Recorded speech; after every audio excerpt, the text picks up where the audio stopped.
ട്രെയിനിൽ വെച്ച് സംഭവിച്ചതാണ്. സംഭവം എൻ്റെ ഭാഗത്ത് തെറ്റി.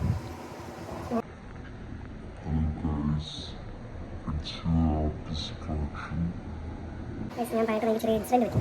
അത് പറഞ്ഞിട്ടാണ് കഴിഞ്ഞ ആഴ്ച 8-ാം തീയതി ഒരു വെഡിങ് പ്രോഗ്രാം ഉണ്ടായിരുന്നു. അത് കഴിഞ്ഞ് റിട്ടേൺ നാട്ടിലോട്ട് വരുന്ന ടൈമിൽ ട്രെയിനിൽ വെച്ച് സംഭവിച്ചതാണ്. സംഭവം എൻ്റെ ഭാഗത്ത് തെറ്റി. ഞാനാണ് ഈ ചെറിയൊരു വരപ്പാന്ന് നമുക്കറിയാലോ. ടിക്കറ്റിനകത്ത് ഒരു കൊച്ചിൻ്റെ ഫോട്ടോ അടിച്ചു, കൊച്ചിൻ്റെ ഫോട്ടോ ലൈവോടെ അടിച്ചു. ഇപ്പം ടോയ്ലറ്റിൽ നിന്നൊക്കെ ടിക്കറ്റ് ഇല്ലാത്ത കള്ളന്മാരെ പിടിച്ചിട്ട് ടിക്കറ്റ് വരാം. ഇവിടെ പോലീസുണ്ട്, ഓപ്പോസിറ്റ് വേറെ ടിക്കാറുണ്ട്.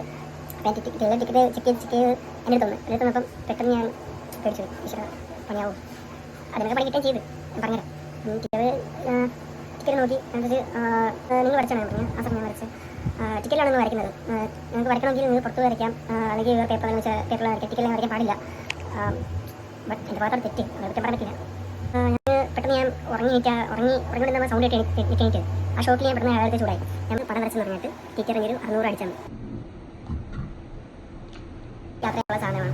അതിനകത്ത് വരയ്ക്കേണ്ടത് ടീച്ചറുടെ എന്ന് വെച്ചാൽ അതിൻ്റെ എന്തെങ്കിലും മാർക്കിങ്ങോ അത് ചെയ്യേണ്ടത് ടീച്ചറാണ്. നിങ്ങൾക്ക് വരയ്ക്കാനുള്ള ആർട്ടിസ്റ്റാണ്. നിങ്ങൾക്ക് വരയ്ക്കണമെങ്കിൽ ഒരു ബുക്കോ എന്തെങ്കിലും എഴുതി വെച്ചുകൂടാ. ബട്ട് ഞാൻ പറഞ്ഞിട്ട് വന്നേ എന്നെ വരയ്ക്കാൻ പ്രാന്തമുള്ളവരും എൻ്റെ പോലെ പുറത്തും കാണിക്കാതിരിക്കാൻ വേണ്ടിയിട്ടാണ് പറഞ്ഞത്. ടിക്കറ്റ് ഒരിക്കലും വരയ്ക്കാം കേട്ടോ. ടിക്കറ്റ് വരയ്ക്കുന്നതെന്നല്ല, ടിക്കറ്റ് പ്രശ്നമല്ല. അത് എക്സ്പയർ ടിക്കറ്റ് ആണെങ്കിൽ വരയ്ക്കാം. അപ്പോൾ ലൈവായിട്ട് നമ്മൾ ഒറ്റ ട്രാവൽ ചെയ്തെങ്കിൽ ടിക്കറ്റ് ഒരിക്കലും വരയ്ക്കാൻ പാടില്ല കേട്ടോ.